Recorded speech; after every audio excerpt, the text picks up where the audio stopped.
The crisis within the BC ambulance service was well documented even before hundreds of British Columbians died in last summer's heat dome. Now there's a growing push to use firefighters to do more to support paramedics. That idea has been recommended a number of times, but there's never been the political will to make the transition. As CTV's Penny Daflos reports, that could be changing. Demand for ambulances and 911 call volume have been soaring for months, and so have complaints. I can't get a hold of anybody at 911. How could that even be? He would still be alive if help arrived in time, if I wasn't on hold for 10 minutes. The critical shortage of family doctors in BC, It's a trickle-down effect. has turned 911 into a de facto walk-in clinic.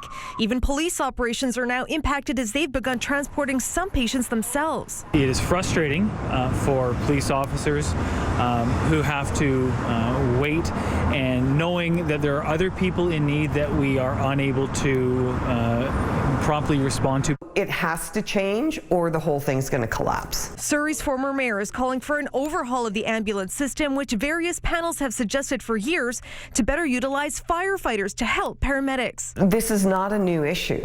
And so putting a Band-Aid on, and trying to plug the hole in the dike, it is not going to work. Paramedics are provincially funded, fire departments are municipal.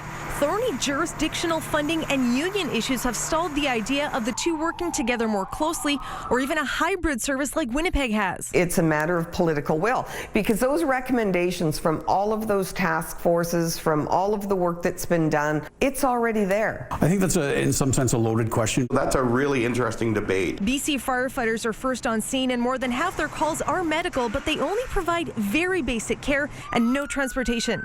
The paramedics union wants to keep it that way. Downloading that or breaking up that system is not in the best interest of the patients or the public, in a sense that budgets, because you would put that onto the municipal budgets. So you're duplicating services. Firefighters have the ability to deliver naloxone.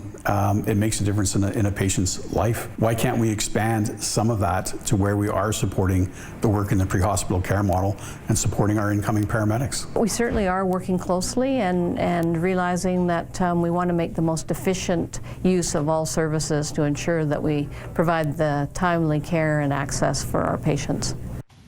And Penny joins us with more. Penny, this issue has gotten a lot of attention this year, certainly since the heat dome. We heard Diane Watts say they've been talking about this possible transition for years. So could we actually see some changes?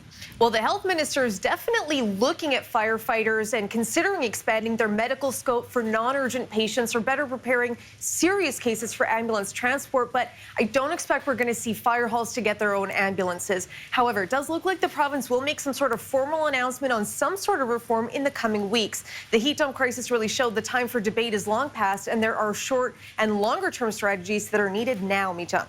Thank you, Penny.